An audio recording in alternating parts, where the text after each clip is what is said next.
ലേറ്റായി നല്ല ലേറ്റായി. അയ്യോ ഇടിച്ച്. ശരി മോനെ, എന്നാ തുണി കൊടുക്കട്ടെ.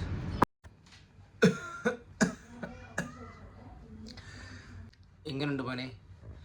എടാ, എനിക്ക് ഇത്രയും നാൾ ഇങ്ങനെ കടകളിലൊക്കെ പോയി തുണി നോക്കാൻ വേണ്ടി കയറാൻ നേരത്ത് ഞാൻ വിചാരിച്ചു എന്തുമാത്രം തുണികൾ, ഇതൊക്കെ ആര് മേടിക്കാനാ എന്ന് ഞാൻ വിചാരിച്ചായിരുന്നു പണ്ട്, ഒരു മാസം മുമ്പ് വരെ.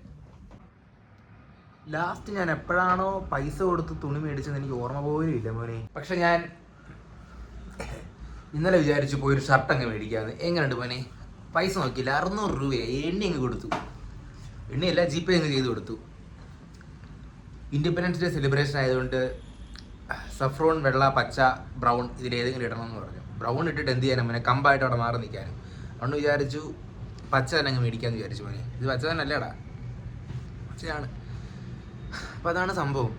അപ്പം ഞാൻ വിചാരിക്കുമായിരുന്നു മോനെ, എൻ്റെ തുണി ഇല്ലടാ. ഞാൻ വിചാരിക്കുമായിരുന്നു എല്ലാ മാസവും ഒരു 1000 രൂപ മാറ്റി വെച്ച് നമുക്ക് എല്ലാ ദിവസവും ഓരോ ഷർട്ട് അങ്ങ് മേടിക്കാം.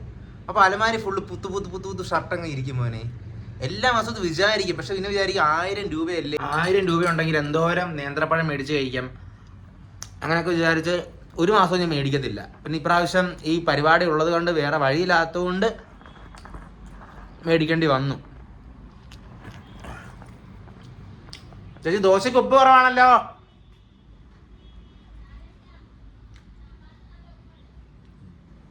അപ്പം ഇനി മുതൽ ഞാൻ അങ്ങനെ ചെയ്യൂടാ.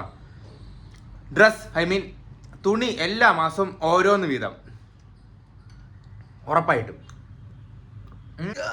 ഓക്കെ മോനെ, അപ്പോൾ ഇതൊക്കെ ഇൻവെസ്റ്റ്മെന്റ് അല്ലേടാ. നമ്മളിതൊക്കെ തുണി കൊടുക്കുന്നത് നമ്മൾ ജീവിക്കുന്നത് എന്തിനാടാ മോനെ? വെളിയിറങ്ങി നടക്കാൻ. വെളിയിറങ്ങി നടക്കുമ്പോൾ ആൾക്കാർ നമ്മൾ എങ്ങനെ ശ്രദ്ധിക്കുന്നു എന്നുള്ളതിലല്ലേ മോനെ കാര്യം. അപ്പം നമ്മൾ ഈ കീറിയതും പറഞ്ഞു തൊട്ട് പോകാതെ കുറച്ച് നല്ല ഡ്രസ്സ് മേടിക്കാനായിട്ട് ഒരു മാസം 800-1000 രൂപ മാറ്റി വയ്ക്കുന്നതിൽ വ്യത്യാസവും ബുദ്ധിമുട്ടും ഇല്ലെന്നാണ് എനിക്ക് തോന്നുന്നത്. അതുപോലെ ശരി മോനെ, ഞാൻ ഓഫീസിൽ പോട്ടെ മോനെ. ശരി, എന്നിട്ട്